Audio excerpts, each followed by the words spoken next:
नमस्कार विद्यार्थी मित्रांनो, खूप मुलांचे मेसेज आणि कमेंट येत होत्या की सर रनिंग करतोय आणि रनिंग केल्यानंतर जर गोळा फेकायला गेलो तर गोळा जात नाहीये, गोळा रिवर्स आलाय, तर त्यावरती कसं केलं पाहिजे यावरती जरा मार्गदर्शन करा।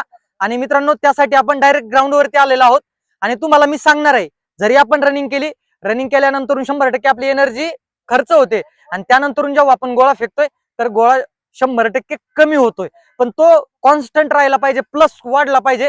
तर ते कसं शक्य आहे, तर 100% व्हिडिओ शेवटपर्यंत नक्की पहा, 100% फायदा होईल। चला वेळ न घालवता आपण सुरू करूया। मित्रांनो, हा गोळा आहे आणि ह्या गोळ्यावरती आपलं पोलीस होणार की नाही ते डिपेंड आहे आणि अवलंबून आहे। तुम्ही म्हणता ना असं कसं, तर मित्रांनो 15 मार्काला गोळा आहे आपला आणि त्यावरती जर आउट ऑफ गोळा टाकला तर 15 पैकी 15 भेटतात आणि जर 15 पेक्षा कमी पडला डायरेक्ट 3 मार्क जात आहेत आपले, म्हणजे डायरेक्ट 12 मार्क्स पडताय आपल्याला।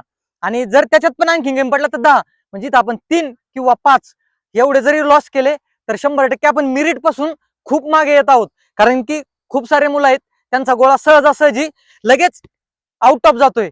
पण मुद्दा काय आहे, जे 1600 पळताय, 1600 ला एकदम मस्त तुम्ही किती पण पळले, ठीक आहे, तुम्ही आउट ऑफ जरी पळाले तरी तुम्हाला 20 मार्क येत आहे। पण इकडे गोळा जर डायरेक्ट 5 ने रिवर्स असेल तर तुम्ही 5 लॉस आहेत, त्यापेक्षा तुमचं तिकडे 18 जरी पळले, गोळा आउट ऑफ केला तर तुम्ही 3 मार्काने प्रॉफिट मध्ये राहताय। ह्या गोष्टीचा विचार करा। आणि इथं सरासरीला महत्व असतं, भरतीत सरासरी ही खूप महत्वाची असते, त्याबद्दल अभ्यासाबद्दल असू द्या किंवा ग्राउंड बद्दल। त्यामुळे मित्रांनो, गोळ्याला कॅज्युअली घेऊ नका आणि प्रॉपर प्रॅक्टिस केली ना तर 100% गोळा आउट ऑफ जातो। असं काही नाही की त्याला लय वजनच पाहिजे, आणि 50 किलोचा पोरगा सुद्धा आउट ऑफ गोळा फेकतो, त्याचे खूप उदाहरण आहे। मी तुम्हाला थ्रो पण करून दाखवणार आहे, मी पण आता खूप दिवसानंतर गोळा फेकतोय पण जातो। मित्रांनो, महत्वाचं म्हणजे गोळा जेव्हा आपण फेकतोय तर ते आपली पकड व्यवस्थित असली पाहिजे, जे की पोरं असे पकडतात, तर इथं गोळा नाही पकडायचा, आपल्याला इथं बोटावरती गोळा पकडायचा आहे। असा प्रॉपर गोळा असला पाहिजे, प्रॉपर गोळाची पकड असली पाहिजे। आणि थ्रो करताना जेवढी पण आपल्याकडे एनर्जी आहे तो झटका प्रॉपर बसला पाहिजे। आणि जेव्हा आपण प्रॅक्टिस करतोय त्यावेळेस आपण गोळे फेकताना हे असे वरती डायरेक्ट ढगात काहीच बघायचं नाही, जागेवरती असे 2-4 थ्रो करायचे आहेत आपल्याला। असे 2-3 थ्रो जर केले तर म्हणजे जेवढे आपलं एक म्हणजे झटका कसा द्यायचा तो क्लिअर होईल। म्हणजे त्याची जर पोझिशन आपण व्यवस्थित दिली तर 100% लांबपर्यंत जाणार आहे। आणि जेवढं शक्य होईल तेवढा हात आपल्याला पुढे लोटायचा आहे, म्हणजे हात जेवढा पुढे जाईल एवढा पुढे जास्त गेला तर गोळा पण तेवढा पुढे जातोय। मित्रांनो, ही एक गोष्ट झाली। त्यानंतर दुसरा मुद्दा, दुसरा परत असे काही थ्रो करायचे,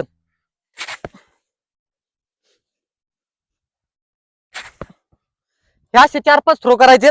यामुळे काय होणार आहे, तुम्हाला ती गोळा आणि रेग्युलर तुम्ही जेव्हा त्याला हे करणार आहेत आणि त्यानंतर असं पण करायचं आपल्याला, एकदम असा हलका वाटला पाहिजे। जोपर्यंत आपल्याला तो हाताला हलका वाटत नाही तोपर्यंत आपला गोळा जाणार नाही। मित्रांनो, ह्या गोष्टी जर केल्या, आणि मेन म्हणजे काय, रनिंग करून जर गोळा फेकतोय आपण तर तिकडे रनिंगला आपली एनर्जी वेस्ट होते। तर मित्रांनो, आपल्याला काय करायचंय, रनिंग झाल्यानंतर आपल्याला तिथं पण 10-15 मिनिटं 20 मिनिटं भेटतात। असं नाही 1600 झालं लगेच तुम्हाला गोळा फेकायला लावतात, नाही। आणि डिटेल पण 15-20 पोरांची असते, ज्याला वाटतंय माझा गोळा आउट ऑफ आहे ते पहिले जातात, आपला थोडा कमी आहे तर आपण काय करतोय, थोडं लेट जातोय। तर मित्रांनो, आपल्याला जे 10 मिनिटं भेटताय तर तिथं आपल्याला स्वतःला एनर्जेटिक करायचंय, तिथं पाणी पण भेटतंय, थोडं पाणी प्या, जर शक्य असेल तुमची बॅग जवळ असेल तर एक केळी खा। आणि जेव्हा ग्राउंडवर येत आहे ग्राउंडवर पण तसंच करा, येताना आल्यानंतर एक केळी घ्या, केळी खा, पाणी प्या, थोडं 10 मिनिटं रेस्ट करा आणि मग एनर्जी लावून 3 गोळ्याला जे लावायचंय तुम्हाला, पहिले 3च गोळे, नाही तर मग 50 फेकतो, 75 फेकतो, 100 फेकतो आणि आउट ऑफ करतो, तसलं करू नका।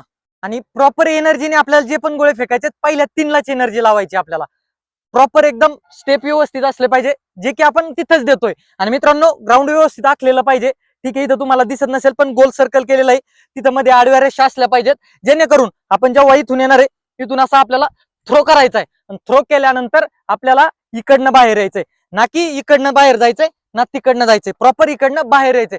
जे आपण इथं प्रॅक्टिस करणार आहेत तेच तिथं आपल्याला द्यायचंय, जेणेकरून इथं आपण जर प्रॅक्टिस केली, ते जर आपल्याला अंगवळणी पडलं, आपल्याला सवय पडली तर तिथं फॉल होण्याचे चान्सेस राहत नाहीत। आणि इथूनच आपल्याला काय करायचंय, आपला जो काय म्हणतात ना, आत्मविश्वास बिल्डअप करून जायचंय आपल्याला। आणि कुठलीही क्षेत्र असू द्या, आत्मविश्वास, स्वतःवरती कॉन्फिडन्स जोपर्यंत येत नाही तोपर्यंत आपण कुठंच यशस्वी होऊ शकत नाहीत। मित्रांनो, हेच असतंय, बाकी काही नाहीये। आणि तुम्ही डाएटच्या बाबतीत बोलताय, संध्याकाळी हरभरे भिजत घाला, तुम्हाला मी सांगतोय हरभरे, शेंगदाणे, ज्याच्याकडे शक्य आहे त्यांनी काजू बदाम ते आणि सकाळी ते खायचे बस. आणि जर शक्य आहे तर केळी खा आणि ग्राउंडला आल्यानंतर प्रॉपर रेस्ट करा. ठीक आहे, 10 मिनिटं आराम करा आणि नंतर पाणी वगैरे घेतल्यानंतर तुम्हाला गोळ्याला एनर्जी येईल. आणि मग गोळा फेकला तर 100% मित्रांनो तुमचा गोळा जाणार आहे. फक्त एक गोष्ट करायची, प्रॉपर 10च्या पेक्षा जास्त गोळे फेकायचे नाही. जे पण फेकायचे 4 ते 5 गोळे एकदम प्रॉपर फेका. वाटलंय जास्तीत जास्त 10 गोळे फेका.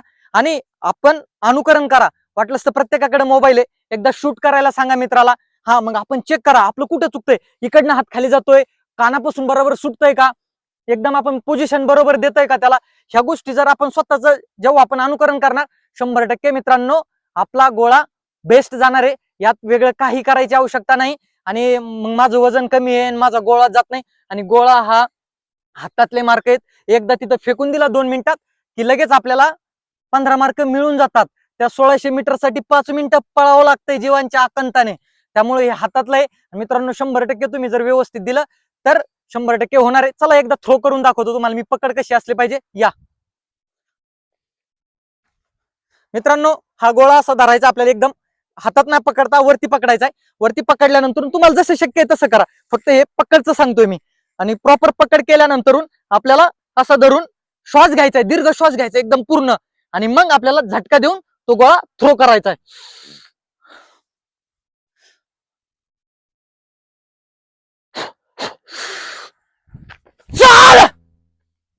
अशा प्रकारे मित्रांनो गोळा गेलेला आहे आणि तो आउट टॉप पर्यंत जातोय, त्यात काही शंका नाही. तुम्ही पण असा फेकू शकताय. फक्त सांगितलेल्या छोट्या छोट्या गोष्टीचं आपल्याला अनुकरण करायचंय आणि त्यावरती काम करायचंय. 100% रिझल्ट येणार आहे. आणि जर आता व्हिडिओ जर आवडला असेल तर व्हिडिओला लाईक करा आणि मित्रांना पण शेअर करा, जेणेकरून त्यांना पण काम येईल. आणि आणखीन काही तुम्हाला म्हणजे प्रश्न असतील तर तुम्ही कमेंट करून नक्की विचारा. 100% तुम्हाला उत्तर देण्याचा प्रयत्न असेल. जर मी तुमच्यासाठी एवढं करतोय तर चॅनलवर जर आपल्या नवीन असाल तर चॅनलला सबस्क्राईब करायला विसरू नका. चला तर थांबूयात. जय हिंद, जय महाराष्ट्र.